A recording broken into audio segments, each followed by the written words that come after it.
Welcome to the Real Estate Deep Dive with Paul D. Garrison from JP and Associate Realtors. Today we're going to take an updated look at the forbearance program, the looming deadline on September 30th, and is it likely to cause a foreclosure crisis? With the deadline for new homeowners to enter into COVID-related forbearance looming on September 30th of this year, many people are wondering how will this affect the housing market. One of the key things to understand about the September 30th deadline is that it's only for first-time COVID forbearance requests. So, depending on when the initial forbearance date was, it will determine how long the home can be in forbearance. For example, if the home initially went into forbearance between March 1st and June 30th of 2020, there's actually 3 forbearance periods that they can take advantage of for a maximum of up to 18 months.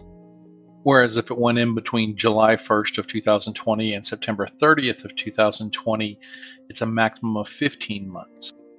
Now, for those homeowners that went in between October 1st of 2020 and June 30th of 2021, they have only 2 forbearance periods for a total of 12 months available to them.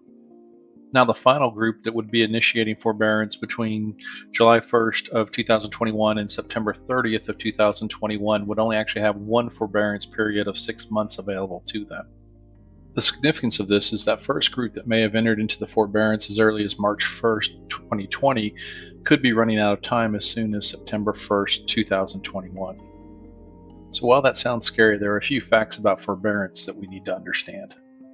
Originally, experts projected that 30% of mortgages would go into forbearance and that all of those would lead to foreclosure, while in reality we topped out in May of 2020 at only 8.47%, and today we are less than half of that at only 3.5% of mortgages that are still in forbearance today. So you can see that this is a vastly different landscape than what was predicted.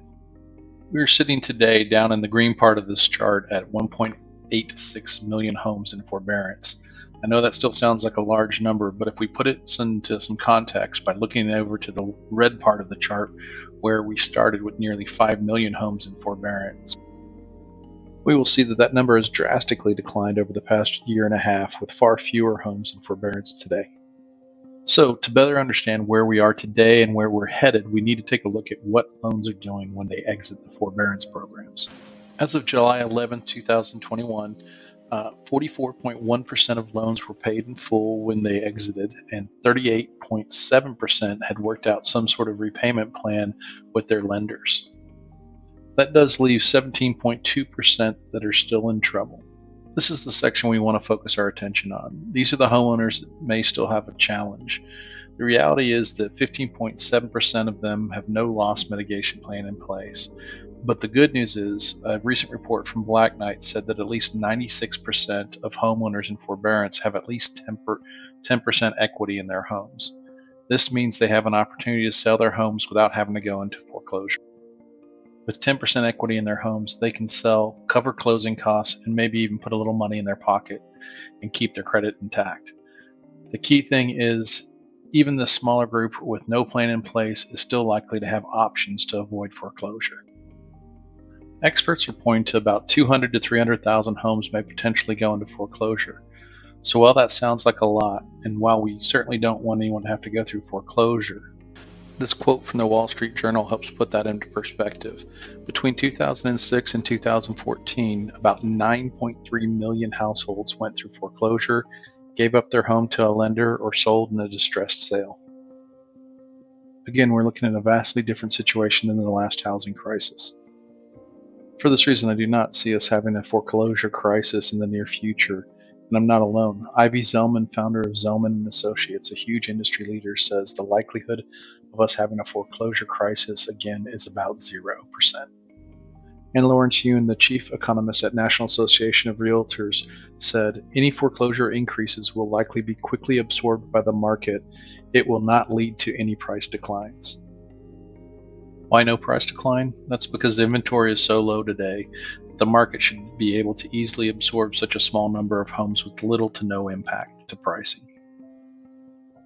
So if you've been waiting for the market to crash to buy your next home, you could be waiting for quite a while. Instead of waiting, give me a call today and we'll take a look at what your options are. Many of the metrics and numbers in this presentation are based off of the national real estate market. However, local areas can vary. Please give me a call and we can discuss your situation. Have questions about your specific needs or location? Please contact me at 214-683-8188 or paul@pauldgarrison.com. Want more information about the housing market and related issues? Be sure and check out my blog at www.pauldgarrison.com.